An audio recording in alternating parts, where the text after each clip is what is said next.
भाजपा कब से मुसलमानों की हितैषी हो गई और मुसलमान के जितने भी लीडर जो इन पार्टियों से जुड़े हैं, मैं उन लोगों से ये कहना चाहता हूं कि अगर आप में गैरत बची है तो आप तुरंत इस्तीफा दें इन पार्टियों से। पांचनाका कोतवाली चौक पे पुतला दहन का प्रोग्राम कर रहे हैं। देखिए, जब से मोदी जी आए हैं 2014 से, उनका मुख्य एजेंडा क्या रहा है? उनका मुख्य एजेंडा यही रहा है कि जब राजनीति करना है तो मुसलमानों के सर पे तलवार रख के राजनीति करना है। आप देख लीजिए, 2014 से जब से मोदी जी आए हैं, हर वो मसला जो मुसलमानों से जुड़ा हुआ है उस पे ही वो आगे बढ़ रहे हैं, क्योंकि उनकी राजनीति, यहाँ ये कहिए कि भाजपा आरएसएस की राजनीति सिर्फ और सिर्फ मुसलमानों से शुरू होकर मुसलमानों पे ही खत्म हो रही है। आप बताइए कि देश के जितने अहम मुद्दे आज देश के पास हैं, उनसे भटकाने के लिए मोदी जी या भाजपा आरएसएस ये सब प्रोपगंडा बनाते हैं मुसलमानों के खिलाफ, एक से एक नया नया बिल लाके। क्योंकि जो यहाँ के अल्पसंख्यक मुसलमान हैं, उनको किसी न किसी तरह परेशान किया जा सके और बहुसंख्यकों को लुभाया जा सके, और इसी लुभाने के कारण वो ऐसे ऐसे काम कर रहे हैं जो सिर्फ और सिर्फ मुसलमानों को परेशान करने के लिए किया जा रहा है। आज आप बताइए, तीन तलाक से किसी को फायदा नहीं है। हम लोग का ऑलरेडी शरिया कानून है, वो चल रहा है, उसमें हस्तक्षेप करने की कोई जरूरत नहीं थी। अभी वक्फ बिल लाए हैं, वक्फ बोर्ड ऑलरेडी बना हुआ है, उसको छेड़छाड़ करने की क्या जरूरत है? यहाँ साजिश चल रही है। आखिर आप लोगों की आपत्ति क्या है? क्योंकि सरकार कह रही है कि ये मुसलमानों के हित में है। जो भूमाफिया जो वक्फ की संपत्ति पर कब्जा करके बैठे हुए, उससे छुटकारा मिलेगा। कहाँ से मुसलमानों के हितैषी हो गए बीजेपी?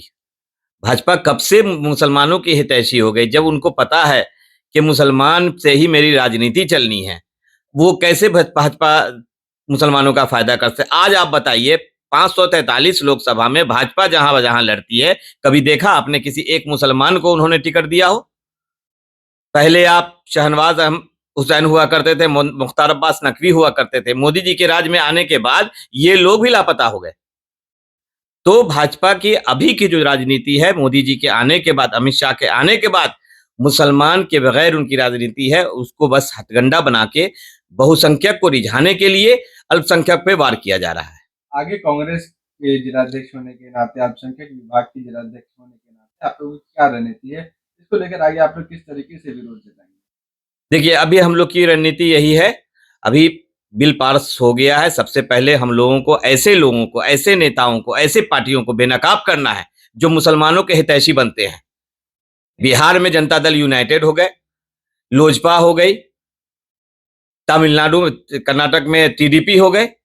इन लोगों को, हम लोगों को बेनकाब करना है, और मुसलमान के जितने भी लीडर जो इन पार्टियों से जुड़े हैं, मैं उन लोगों से ये कहना चाहता हूं कि अगर आप में गैरत बची है तो आप तुरंत इस्तीफा दें इन पार्टियों से। अगला कदम जो है, आप लोग इसके अलावा जो है क्या सड़कों पर उतरने की तैयारी है? बिल्कुल, जिस तरह सीए एनआरसी के खिलाफ मुसलमान सड़कों पे थे, वक्फ बोर्ड बिल के खिलाफ भी हम लोग सड़कों पे आएंगे।